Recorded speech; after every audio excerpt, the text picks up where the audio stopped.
తెలంగాణ రాష్ట్ర వ్యాప్తంగా 116 మున్సిపాలిటీలు, 7 మున్సిపల్ కార్పొరేషన్లకు సంబంధించినటువంటి ఫలితాలు అయితే విడుదలయ్యాయి. దానికి సంబంధించి ఇప్పటికే చైర్మన్‌లు, అలాగే మేయర్‌లకు సంబంధించినటువంటి ఎన్నిక కూడా పూర్తయినటువంటి సందర్భం. ఇక కొత్తగూడెం మున్సిపాలిటీని సిపిఐ కైవసం చేసుకుంది. అసలు చాలా వరకు సిపిఐ పార్టీకి ఇప్పటివరకు వచ్చినటువంటి సంఖ్యతో పోలిస్తే ఇప్పుడు దాదాపు 40కి పైగా కౌన్సిలర్లు, అలాగే కార్పొరేటర్లు గెలిచినటువంటి సందర్భం.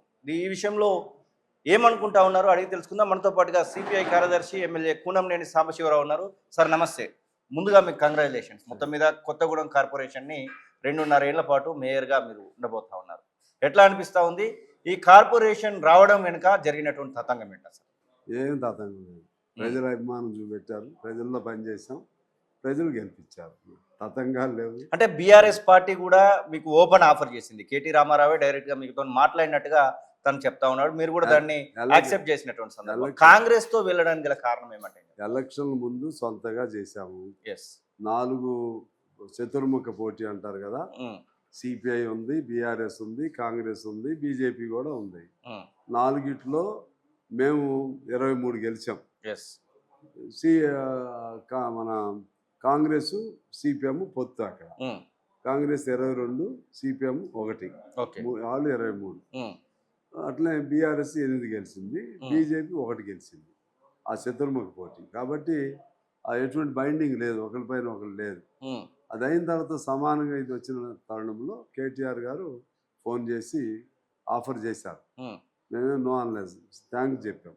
ఎందుకంటే ఇది పోస్ట్ పోల్ అలైన్మెంట్ లాగా. మేము ఎందుకంటే వేరేగా బీఆర్ఎస్ కూడా ప్రజాతంత్ర పార్టీగానే చూస్తాం. తర్వాత ఈ దశలో మళ్ళీ కాంగ్రెస్ పార్టీ వాళ్ళు ఇన్వాల్వ్ అయ్యి, పైన రేవంత్ రెడ్డి గారు కానీ ఇతర యంత్రాంగం ఇన్వాల్వ్ అయ్యి మనం కలిసే ఉండాలనే ఆలోచనతో మళ్ళా వాళ్ళు కలపటం జరిగింది. అంటే ఎందుకంటే మేము ఇంకా అక్కడ బ్రేక్ చేసుకోలేదు కదా. కొత్తగూడెం వరకు మాత్రమే ఈ పొత్తు కనబడతా ఉంది. కేతనపల్లి లాంటి మున్సిపాలిటీలలో అట్లా కనబడట్లేదు. బీఆర్ఎస్ తోని పోతున్నట్టు కనబడతా ఉంది. అంటే ఒక్కొక్క ప్లేస్ లో ఒక్కొక్క రకంగా కమ్యూనిస్టులు సిపిఐ పార్టీ ఎందుకు ఉంటుందంటే ఏం చెప్తారు? ఏం లేదు, వాళ్ళు ఎందుకు ఉంటున్నారు? వాళ్ళు మేమే ఉంటున్నా. మాకేం కండిషన్ లేదు. లోకల్ బాడీస్ లో మేము మన నిర్ణయం కూడా చేసుకున్నాం. స్థానిక ప్రయోజనాలకు అనుగుణంగా పెట్టుకోవాలి అని అనుకున్నాం. కానీ నేను సెక్రటరీ ఉన్నాను కాబట్టి అక్కడ మేము బీఆర్ఎస్ తో కలవాలని వాళ్ళు అడిగారు కూడా మమ్మల్ని. అవును, ఎలక్షన్ ముందు కూడా ఎళ్ళదలుచుకోవాలి, సొంతంగా చేసుకుందాం, మన ప్రజల అభిమానం ఎంత ఉందో తేల్చుకుందాం అనుకున్నాం. ప్రజాక్షేత్రంలో ప్రజలు మంచి తీర్పు ఇచ్చారు.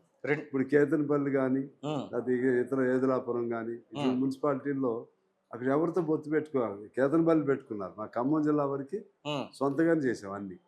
కేతనపల్లి ఏమో అక్కడ ఉన్న పరిస్థితుల్లో కాంగ్రెస్ తో సాధ్యం కాని పరిణంలో బీఆర్ఎస్ తో వాళ్ళు పెట్టుకోండి.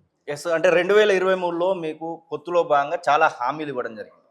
ఆ తర్వాత నెక్స్ట్ కూడా మేము ఖచ్చితంగా పొత్తులోనే వెళ్తామని కాంగ్రెస్ పార్టీ చెప్పినటువంటి సందర్భం. కానీ మొన్న జరిగినటువంటి ఎలక్షన్స్లో పొత్తులో కనీసం ఎక్కడ కూడా మీకు అవకాశం ఇవ్వకుండా పోయినటువంటి సందర్భం.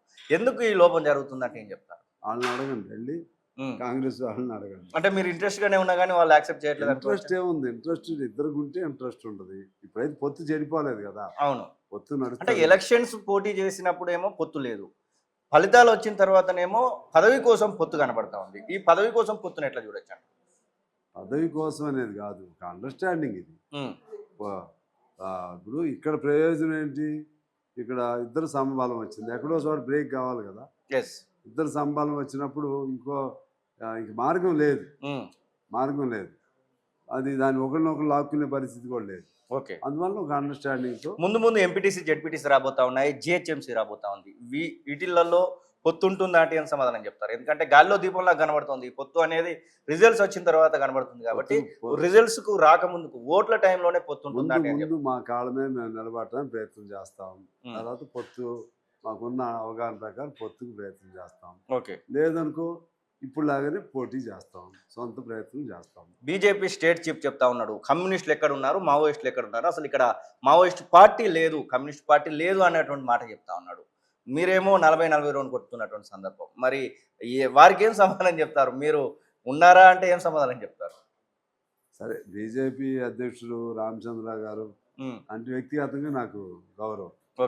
ఎందుకంటే ఎమ్మెల్సీగా పనిచేసినప్పుడు మాకు పరిచయం ఉంది. వ్యక్తిగతంగా మంచి వ్యక్తి, వాళ్ళ విధానంగా చెప్పొచ్చు. అది మేము కూడా అట్లనే అంటాం. మరి మా దగ్గర బీజేపీ ఎందుకు లేదని మేము అంటాం. ఓకే. దానికి ఏం సమాధానం చెప్తారు? ఉమ్, అందుకని ఒక చోట ఉంటుంది, ఒక చోట ఉండదు. మరి ఒకప్పుడు వాళ్ళు బీజేపీ ఏమి లేదు కదా మరి. yes. అప్పుడు కూడా ఎట్లా అంటే మరి బీజేపీ ఎట్లా పెరిగేది? ఉమ్, వీళ్ళుగా ఒకప్పుడు 2 స్థానాలే కదా, అవును. కమ్యూనిస్టులు ఎక్కువ ఉండేవాళ్ళు కదా. ఉమ్, మరి అప్పుడు అంటే ఏమయ్యేది?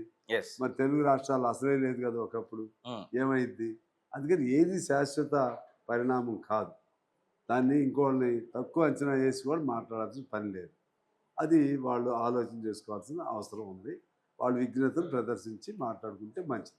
త్వరలో ఎమ్మెల్సీలు ఖాళీ కాబోతా ఉన్నాయి. నామినేటెడ్ పోస్టులకు కూడా కాంగ్రెస్ పార్టీ ఆలోచిస్తున్నట్టుగా తెలుస్తుంది రాష్ట్ర ప్రభుత్వం. మీరు పొత్తులో భాగంగా కొన్ని హామీలను అప్పుడు ఇచ్చినటువంటి సందర్భం, అప్పుడు ముఖ్యమంత్రి ఇక్కడ గెలవక ముందే, దానికి సంబంధించి ఏమైనా కూనంనేని సాంబశివరావు అజే సిపిఐ కార్యదర్శిగా మీ పార్టీ క్యాడర్ కోసం ఏమైనా అడగబోతా ఉన్నారా?